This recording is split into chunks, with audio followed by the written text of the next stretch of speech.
বুধবার ইরান ও যুক্তরাষ্ট্রের মধ্যে যুদ্ধবিরতি শুরু হওয়ার পর থেকেই লেবাননের উপর বিধ্বংসী হামলা চালায় ইসরায়েল।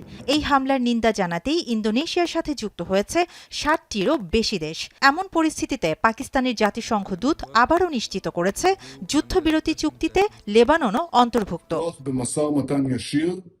অন্যদিকে লেবাননের সঙ্গে সরাসরি আলোচনায় বসতে চান বলে জানিয়েছেন ইসরায়েলের প্রধানমন্ত্রী বেনিয়ামিন নেতানিয়াহু। এই যুদ্ধ এখনই থামবে না বলে স্পষ্ট করেন তিনি। ইরানের পররাষ্ট্রমন্ত্রী আব্বাস আরাকচি বলেছেন, যুক্তরাষ্ট্র যদি এই হামলার ব্যাপারে ইসরায়েলকে সমর্থন দিয়ে কূটনৈতিক প্রচেষ্টা ভেস্তে দেয় তাহলে তার পরিণতি বহন করতে হবে। বলেন, এর পেছনে ইসরায়েলি নেতার কোনো গোপন উদ্দেশ্য রয়েছে। এদিকে হরমুজ প্রণালী দিয়ে ইরানের টোল আদায়ের বিষয়ে মার্কিন প্রেসিডেন্ট ডোনাল্ড ট্রাম্প বলেছেন, যুদ্ধবিরতি চুক্তিতে হরমুজ প্রণালী দিয়ে অর্থ আদায়ের বিষয়ে কিছু ছিল না। ইরানের সাহায্য থাকুক বা না থাকুক, তেলের পরিবহন শুরু হবে, আর আন্তর্জাতিক জলপথে টোলের কোনো স্থান নেই বলেও মন্তব্য করেছেন যুক্তরাজ্যের পররাষ্ট্রমন্ত্রী।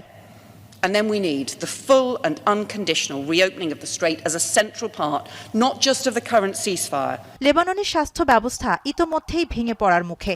রাজধানী বৈরুতে দুটি গুরুত্বপূর্ণ হাসপাতালে জোরপূর্বক সরিয়ে নেওয়ার নির্দেশ প্রত্যাহারের আহ্বান জানিয়েছেন বিশ্ব স্বাস্থ্য সংস্থার প্রধান তেদ্রোস আধানম গেব্রিয়াসোস। এদিকে যুদ্ধবিরতির পর কুয়েতের ন্যাশনাল গার্ড স্থাপনায় ড্রোন হামলার কথা অস্বীকার করেছে আইআরজিসি। অন্যদিকে ইসরায়েলে হিজবুল্লাহ ক্ষেপণাস্ত্র হামলা চালিয়েছে বলে জানিয়েছে IDF.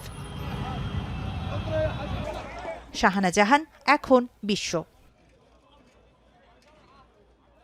Lily ultra soft serum gel, যা গভীর থেকে স্কিনে দেয় 3 গুণ সিরাম হাইড্রেশন। সিরাম জেল হাইড্রেশনে ব্রাইট থাকো সব সিজনে।